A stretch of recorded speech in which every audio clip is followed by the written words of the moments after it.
영어로만 메뉴가 써 있는 경우가 있어요. 영어에 하나 더 추가. 메뉴판에 글자가 너무 작아요. 노안이 올 줄 모른다고 생각하셨을 거예요. 닿을 수 있도록 만드는 거, 그 과정이 더 중요하다고 생각해요. 그 음성 해설이라고 하는 것이 비장애인분들에게도 도움이 많이 된다. 궁극적으로 좀 추구하는 것이 모두를 위한 콘텐츠거든요. 왠지 또 여기 박수를 살짝 한번 대단하신.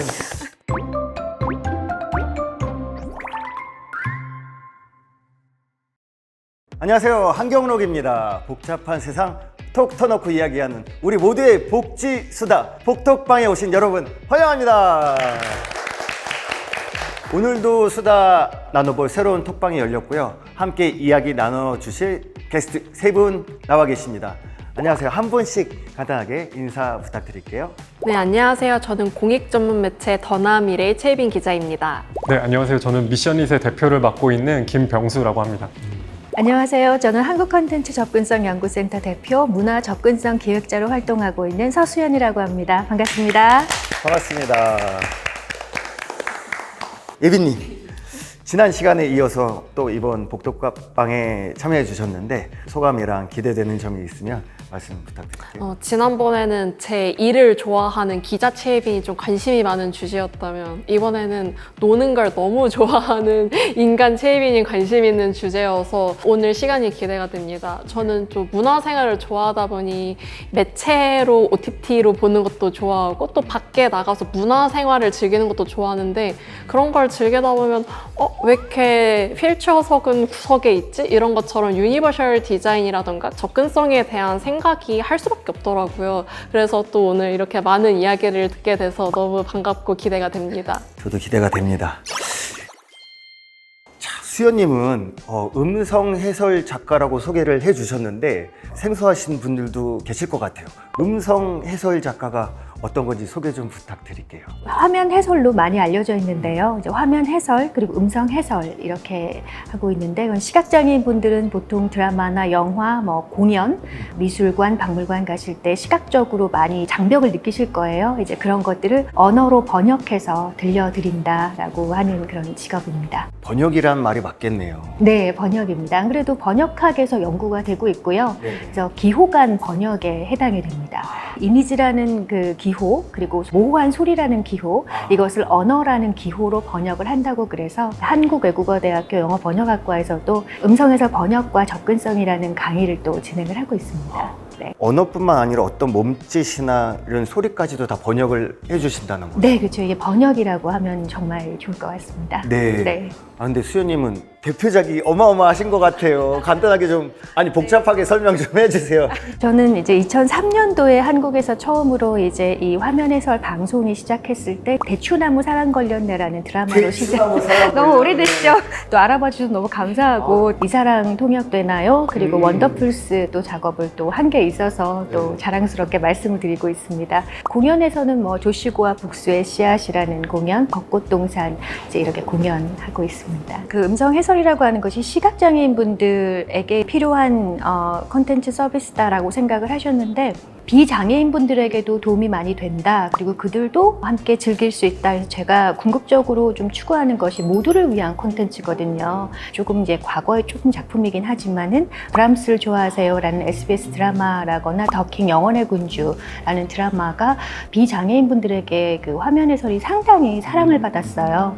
그때 화면 해설, 이 음성 해설이라는 콘텐츠가 비장애인에게도 사랑을 받으면서 정말 모두를 위한 콘텐츠가 될 수 있구나 목도할 수 있는 계기가 됐습니다. 뿐만 아니라 대장금, 왕의 남자, 은중과 상연. 최근에 또 백상예술대상에서 은중과 상연이 또 상을 받아서 그런 좋은 드라마가 또 음성 해설이 제공됨으로 인해서 시각장애인 분들도 좋은 컨텐츠를 즐길 수 있다는 것에 더 뿌듯한 마음을 갖고 있습니다. 박수 한번 쳐야 될 것 같아요.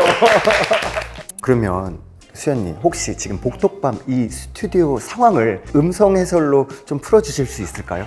사실 저희가 한 가지 놓친 게 있는데요. 저희 시각화를 좀 시키긴 해야 돼요. 저희가 어떻게 어떤 옷을 입고 있고 또 머리 스타일이 어떤지 저희가 놓쳤어요. 그래서 소개할 때 이걸 먼저 하는 것이 어떨까 싶기는 그러면 이제 합니다. 뭐 다시 한번 소개를 한번. 예. 안녕하세요. 저는 서수연이라고 합니다. 밝은 하늘색 티셔츠를 입고 있고 저는 1인용 소파에 앉아 있습니다. 그리고 머리 길이는 한 어깨에서 조금 내려오는 머리 스타일입니다. 눈, 코, 입은 적당히 잘 배치가 되어 있습니다. 안녕하세요. 저는 김병수입니다.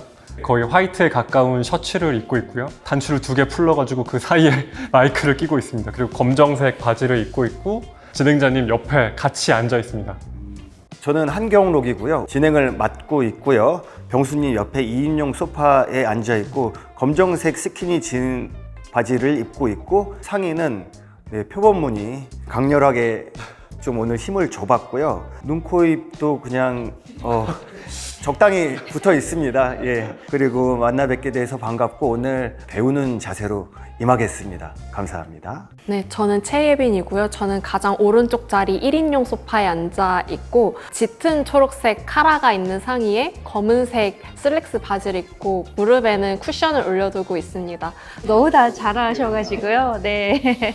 그러면 음성 해설 지금 이 스튜디오 안에 분위기 부탁드릴게요. 옅은 노란 색깔 그 벽으로 안온하고 편안한 분위기를 연출을 하고 있고요. 가운데는 2인용 소파고요. 그리고 끝에 앉아 계시는 은빈 기자님과 저는 1인용 소파에 편안하게 앉아 있고 밝은 주황색 패브릭 계통의 소파이고요. 저희 앞에는 나무 재질로 되어 있는 그 길쭉한 타원형의 원탁 테이블과 동그란 테이블이 각각 있고 그 위에 이제 물컵 과 원고들이 좀 놓여 있습니다. 전반적으로 상당히 포근하고 따뜻한 분위기다. 그 속에서 저희가 함께 있다라는 말씀 드리고 싶습니다. 와, 야. 생각지도 못한 디테일까지 잡아주셔가지고 저 들으면서 감탄했습니다. 와. 제가 한번 눈을 감고 들어봤거든요. 진짜 이렇게 그려지는 것 같아요, 진짜. 이 음성 해설이라는 게 번역뿐만 아니라 되게 이미지를 잘 캐치해야겠어요. 네, 그리고 편안한 분위기에서 네네. 서로 이야기를 나누는 거잖아요. 그래서 뭔가 사실적인 어떤 것을 전달하기보다는 감성적으로 다가가서 편안하게 좀 다가오셨으면 해서 제가 조금 더 양념을 아, 너무 좋다. 너무 좋다. MSG를 조금 했습니다. 감사합니다. 병수님, 네. 미션 잇은 어떤 곳인지 좀 소개 좀 부탁드릴게요. 주로 장애를 가진 분들이나 고연령층 분들이 차별 없이 이용할 수 있는 그런 공간이라던가 혹은 제품이나 사용자 경험과 관련된 디자인을 하는 곳입니다.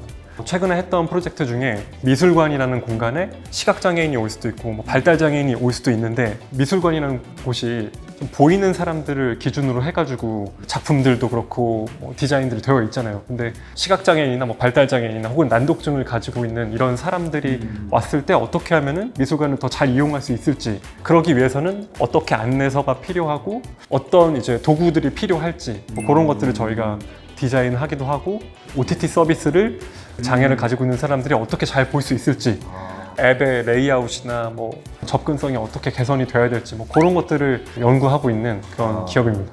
책도 출간하셨어요.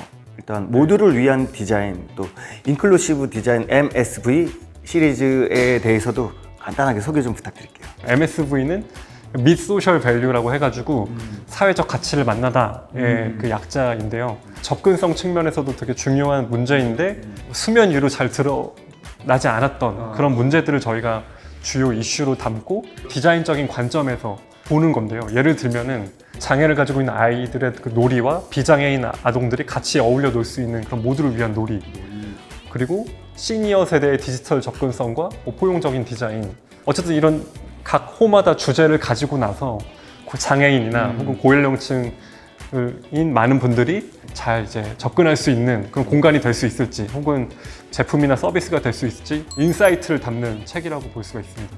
모두를 위한 디자인은 저 시리즈를 만들면서 나왔던 인사이트들을 종합해가지고 담은 책입니다. 병수 대표님 철학도 되게 멋있는 것 같아요. 한 사람의 필요에 의해 시작해서 모두의 필요를 위한 디자인, 이 말이 맞는 것 같아요. 네, 그게 최근에 이제 해외에서 주로 철학으로 담고 있는 게 사용자의 스펙트럼을 정규 분포로 나누면은 양 끝에 제약이 많은 사용자들이 있거든요. 예를 들어서 시각이라고 놨을 때 시각이 되게 예민한 사용자들이 양 끝에 있겠죠. 양 끝에 있는 되게 소수의 사용자를 만족시키는 디자인을 하면은 그 정규 분포 곡선의 그 가운데에 있는 대다수의 사용자도 만족할 수 있는 디자인이 되는 거죠. 그렇겠네요. 그런 철학을 가지고 주로 좀 소외되어 있는 사람들을 연구하는 활동들을 하고 있습니다.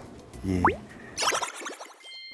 오늘은 정보와 미디어에 대한 이야기를 나눠볼 건데요. 본격적인 토크에 들어가기 전에 가볍게 몸을 조금 풀어보겠습니다. 요즘은 진짜 말보다 표정이나 짤, 이모티콘 하나로 감정이나 상황을 표현하는 경우가 많잖아요. 평소에 혹시 어떤 이모티콘 자주 쓰세요? 저는 감사합니다. 그거 많이 쓰고 있어요. 일할 때는 그냥 웃음, 스마일을 제일 많이 쓰는데 이제 친구들이랑 있을 때는 책상 없는 그런 웃긴 이모티콘을 많이 쓰는 것 같습니다. 저 같은 경우는 이제 두루두루 사용하기 편한 게 그냥 네이클로바 이거 봤을 때 오늘 하루 또 행운이 있으셨으면 좋겠다. 그 정도 사용하고 있습니다. 저는 사실 그렇게 자주 쓰는 편은 아닌데 또 고르는 그 시간이 생각보다 좀 빡빡하게 느껴져가지고 가급적이면 저는 그냥 느낌표나 옛날스럽지만 웃음 뭐 이런 것들 많이 쓰는 편입니다. 저 이거 공감해요. 감정 리액션 해주는데 이거 너무 소모가 많이 되더라고요. 저는 유료 구매한 이모티콘만 한 50개가 돼가지고 이제는 텍스트 없이도 대화를 할 수 있습니다. 와. 자, 근데 또 신기한 게 같은 이모티콘을 봐도 사람마다 받아들이는 이 느낌이 다 다르더라고요. 똑같은 표정인데 누구는 귀엽다고 하고 누구는 좀 차갑다고 하고 이것도 일종의 정보 전달인 거잖아요. 그래서 오늘은 가볍게 서로 얼마나 다르게 세상을 읽는지 한번 테스트해 보려고 합니다. 이름하여 이모티콘 퀴즈. 재밌을 네, 것 기대해 같아요. 주세요. 네. 이모지만 띄워드릴 건데 그걸 보고 뭘 표현하는 건지 맞춰주시면 됩니다. 준비되시죠? 네? 네. 자, 그러면 첫 번째. 말 달리자. 아무래도 네, 이 가볍게 아무래도. 병원이면 붉은 말에 해. 네. 이건 말달리자일 네. 수밖에 없죠. 오징어 게임. 오징어 게임. 요거는 바로 알 수 있다. 너무 쉬운데? 이거 난이도 좀 너무 저희 쉽게 보신 것 같은데 오늘. 속담입니다. 이거. 전 이게- 알았습니다. 바늘 도둑이 소도둑 된다. 맞네. 그런데 지금 설명이 필요하지 않을까요? 이거 같이 동시에 화면에 나가나요? 이모티콘이? 네, 그래도 설명을 한번 음성 해설 부탁드릴게요. 양옆에 화면이 나뉘어져 있고 그 사이에 이제 화살표로 어떤 방향에서 어떤 방향으로 갈 때 이제 설명이 된다라고 했을 때 이제 왼쪽에는 바늘 그림과 그리고 이제 도둑 그림이 있고 그 화살표가 옆으로 가서 소 그림과 이제 또 다시 도둑 그림이 있어서 바로 이해할 수 있게끔 배치가 네. 되어 있습니다. 대단하시네요. 해석보다 그걸 바로 맞추신 게 더 대단하신 것 같아요. 두 분 다 대단하세요 지금. 네. 바늘 도둑이 소도둑 된다. 재밌다. 문제 네, 더 재밌다. 내주세요. 네. 키워드 음식입니다. 음식? 제가 음성 해설 한번 해볼게요. 네. 맨 왼쪽 끝에는요 씨가 없는 해바라기 노란색 모양이 있고요. 가운데는 파란색 물방울 모양이 있고요. 그리고 맨 끝에 오른쪽에는 물총이 있습니다. 키워드는 음식입니다. 전 알지만 그래요. 일단 있어 보겠습니다. 넌센스 퀴즈 그런 건가요? 네. 해물전? 거의 끝까지 맞는데 진짜 한 끗이 부족합니다. 해물 총도 아니잖아요. 총은 네. 해물탕. 해물탕. 해물탕. 오. 자, 문제 하나 더 풀어볼까요? 예빈님 한번 음성 해설. 왼쪽에는 구름 아래 비가 내리는 이모티콘이 있고요. 가운데에는 녹색 반소매 티셔츠가 있고 맨 오른쪽에는 녹색으로 달러 모양 기호가 있습니다. 인물을 맞춰보는 거죠. 점점 키워드가. 어려워지는 것 같아요. 그니까요. 아. 오, 이건 어려운데요. BTS? BTS 날로가 S가 돼갖고 BTS가 되는 거예요? 정말 속임수인데. 요즘은 정보가 너무 없어서 못 보는 게 아니라 너무 많아서 뭘 봐야 할지 모르는 시대인 건 확실한데요. 뉴스도 보고 유튜브도 보고 SNS의 쇼츠까지 보다 보면 가만히 있어도 정보가 계속 들어오거든요. 근데 또 사람마다 세상을 읽는 방식도 조금씩 다 다르더라고요. 다들 평소에 세상 소식을 어디서 가장 많이 얻으세요? 정말 정보가 많다 했잖아요. 근데 그 정보를 다 보는 사람이 저인 것 같습니다. 아무래도 기자다 보니 뉴스도 많이 보고 근데 또 SNS도 한 두세 개를 하기 때문에 뉴스에 나오기 전 빠른 소식들은 SNS로 접하고 정말 저는 그 정보 과잉을 그대로 받아들이고 있습니다. 정보에 대해서 어떻게 정의하느냐에 따라 다를 것 같은데 이제 물론 뭐 세상 돌아가는 소식, 막 빨리 알아야 되는 뉴스 뭐 그런 거가 있다면은 포털 사이트나 이런 거 가끔씩 보긴 하지만 저는 가급적 유튜브는 안 봐요. 유튜브도 안 보고 SNS도 거의 안 하고 주로 책을 많이 봅니다. 너무 정보 과잉이 많으니까 계속 그렇게 스크리닝 하면서 읽고 그거를 분별하고 하는 것 자체가 에너지가 많이 소비가 된다고 생각을 해가지고 가급적이면 제가 시간을 떼어놓고 깊게 몰입할 수 있는 그런 깊이 있는 책들을 많이 읽는 편이에요. 진짜 이게 정답인 것 같기도 한데 SNS가 좀 빠르긴 하잖아요. 밴드의 동향이나 페스티벌 분위기 같은 걸 좀 알고 가야지 공연이 재미있기도 한데 그건 뉴스로 이렇게 돌아서 나오는 것보다 SNS 그냥 가장 빠르기도 하더라고요. 근데 이제 또 병수님 말씀이 또 공감이 가는 게 가짜 뉴스가 너무 많은 것 같아요. 이걸 어떻게 받아들여야 됩니까, 수연님? 최신 동향은 저는 유튜브를 볼 수밖에 없는 것 같아요. 네. 가장 빠르게 나오니까 유튜브로 보고 접근성 콘텐츠의 전문 뭐 이런 최신 논문 같은 거를 좀 많이 봐요. 그리고 오디오북을 많이 듣습니다. 아, 오디오북. 네, 책을 보는 시간을 할애하기가 조금 힘들더라고요. 그래서 뭐 이동할 때 오디오북을 좀 많이 듣는 편입니다. 네. 자, 근데 진짜 몇 년 사이에 정보를 접하는 방식 자체가 엄청 많이 바뀌었잖아요.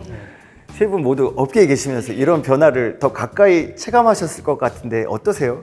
미디어가 진짜 많이 달라졌구나 느끼는 순간들이 있으셨나요? 저는 진짜 많이 체감하는 것 중 하나가 언론사들이 보통 이 기사를 어떤 경로로 들었나를 알 수가 있어요. 근데 예전에는 없던 게 요새 잡히기 시작한 게 있는데 그게 AI.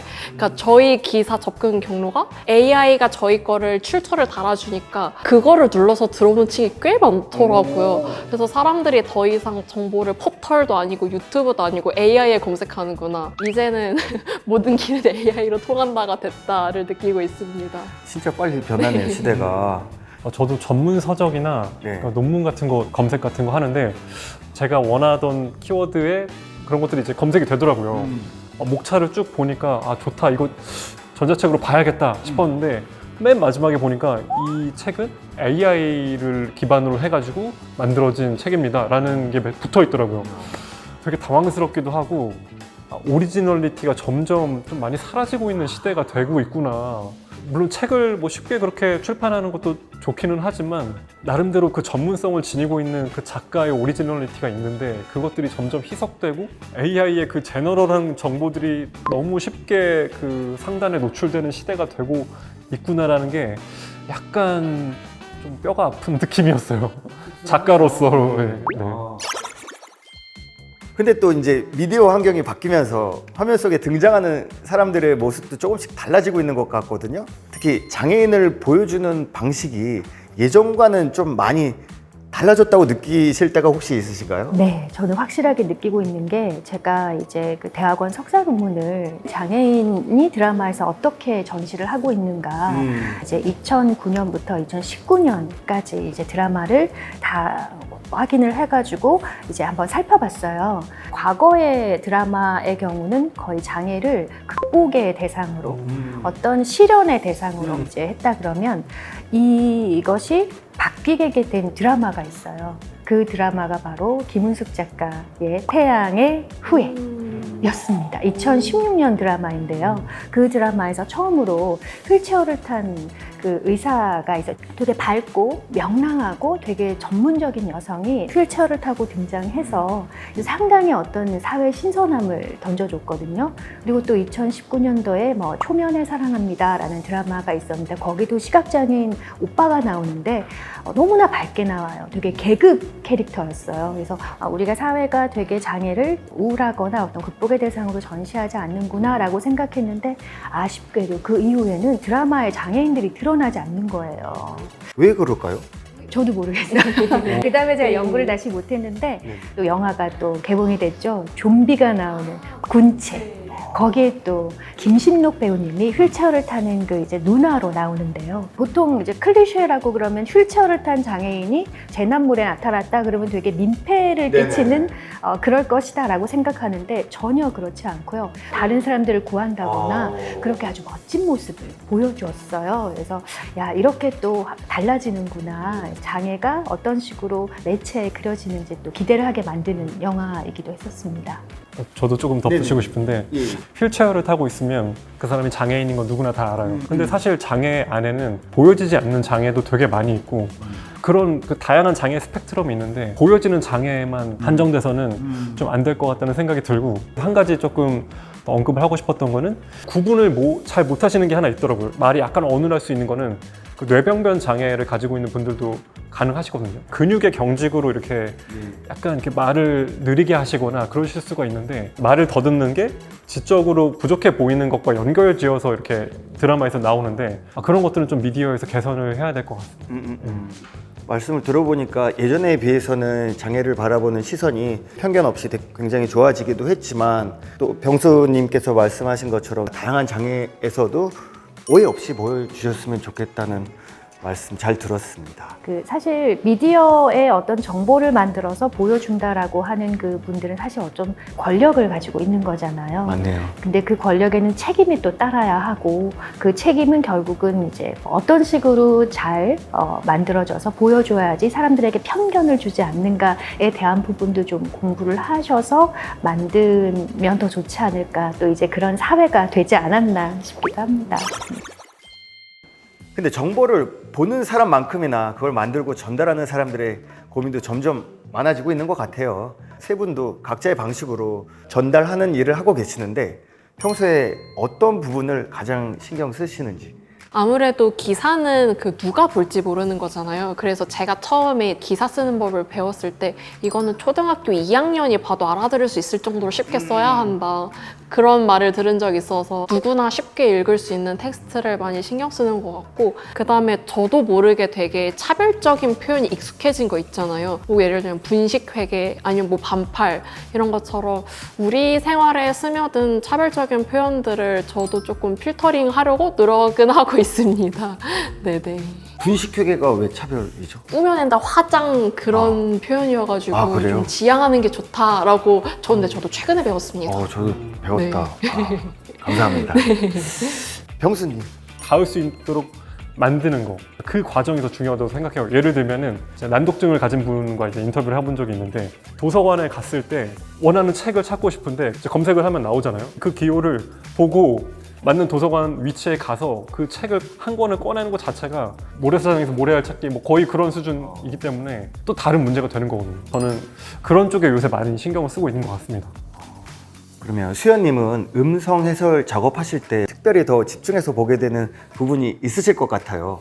외국어를 한국어로 바꾼다 그랬을 때 애플이라고 하면 애플에 딱 대응되는 사과라는 용어가 딱 떠오르잖아요. 그러면 번역하면 되는데 여기 이 공간을 다른 분에게 시키면 다른 또 용어가 나올 거란 말이에요. 그러니까 얼마나 이 공간을 잘 설명하기 위해서 적확한 용어를 갖고 와서 그 이미지에 맞는 대응을 시키느냐. 거기에 따라서 받아들이는 분이 이미지를 완전 다르게 그릴 수가 있거든요. 네. 그러면 이제 보통 작품을 보거나 음악을 듣거나 공연할 때 훨씬 더 깊이 받아들이실 수 있을 것 같아요, 수연님께서는. 지금은 제가 감각을 많이 놓는 편인데요. 초반에 한 10년 차 이랬을 때는 직업병이 있었어요.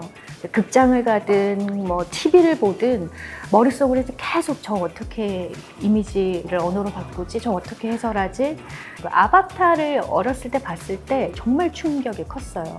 3D라는 거를 이제 보잖아요. 화면의 깊이감이 시각적인 부분, 나의 감각 모든 걸 동원해서 그 깊이감을 느끼는 건데 언어로 표현이 안 되잖아요. 너무 어렵다. 너무 어려웠어요. 솔직히 좀 약간 좌절감을 느꼈어요. 언어가 할 수 없는 것들이 정말 많구나 이런 걸 많이 느꼈고요. 그렇다고 해서 그게 현재도 좋아졌냐? 아닌 부분이 너무 많거든요. 네.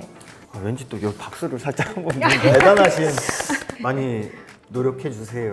예, 부탁드립니다. 네. 네, 같은 정보라도 누구나 똑같이 편하게 받아들이는 건 아니잖아요. 누군 자막이 없어서 내용을 놓치기도 하고 아니면 설명이 너무 빠르거나 복잡해서 이해하기 어렵기도 하고요.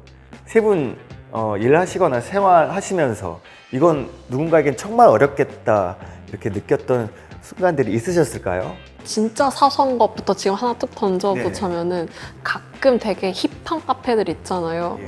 거기 영어로만 메뉴가 써 있는 경우가 있어요. 없어져야 돼. 맞아요. 영어에 하나 더 추가. 메뉴판에 글자가 너무 작아요. 아마 그 글자 작게 쓰신 분은 노안이 올 줄 모른다고 생각하셨을 거예요. 병수님. 시각장애를 가진 분의 그 OTT를 어떻게 쓰시는지 가정 방문해서 이제 조사를 해본 적이 있는데 보고 싶은 OTT의 그 제목을 검색을 해야 되잖아요. 저시력 시각장애를 가진 분은 화면 앞에 이제 가까이 가가지고 수십 개의 그 자판 중에서 하나하나씩 찾는데 너무 어렵다. 이거 반드시 음성 검색이나 이런 게 도입이 돼야겠다. 그런 생각이 하나 든 게 있고, 두 번째로는 최근에 좀 알게 된 건데 농인분들이 금융 사기를 되게 많이 당한다고 하시더라고요. 제1 언어가 수어고 좀 제약이 있으시니까 쉽게 이제 그 금융 사기를 당하시는 것도 있고, 금융 사기를 당하셨을 때 빠르게 연락이나 조치를 취해야 되는데 그런 거에서 이제 빠른 연락망들이 없다 보니까 좀 제약을 많이 경험하시는 것, 그런 이제 두 가지가 저는 좀 인상이 깊었던 것 같습니다. 또 하나 말하자면 저 같은 경우에 게임을 좋아해서 게임을 자주 하는데 정록세가 계신 분들이 많더라고요. 어느 정도 큰 규모가 있는 게임사에서 나온 게임은 그런 분들도 플레이를 할 수 있게 그 칸이 있거나 그걸 보정을 해주는데, 그렇지 않은 경우에서는 뭐 예를 들면 빨간색일 때는 절대로 움직이면 안 됩니다 하는데 그게 구별 안 되시니까 그분들이 제대로 된 플레이를 못 하시는 거예요. 여전히 좀 마이너한 인디 게임 같은 경우에서는 그런 플레이에 어려움이 많다는 걸 최근에 또 많이 들었습니다. 좀 개선이 됐으면 좋겠네요. 게임도. 네. 자, 그렇다면 우리가 콘텐츠를 만들거나 정보를 전달할 때 이건 꼭 필요하다 혹은 이것만큼은 꼭 챙겨야 한다 생각하는 게 있다면 어떤 게 있을까요? 장애를 불쌍하게 묘사하지 않는 것. 아까 이제 드라마나 이런 거에서 나왔지만 주로 글로 된 콘텐츠를 많이 만드니까 그런 단어를 안 쓰려고 노력해요. 뭔가를 위하여, 그러니까 장애를 가진 사람들만을 위해서 우리 뭔가를 이렇게 막 만들었어. 그러니까 약간의 시혜적인 게 한 방울이라도 녹아져 들어가 있는 느낌이니까 가급적이면은 장애인을 고려해서 이런 디자인이나 이런 것을 했다. 조금 객관화해서 표현하려는 경향을 제가 글 콘텐츠를 할 때는 좀 많이 하고 있고, 장애인은 어렵다.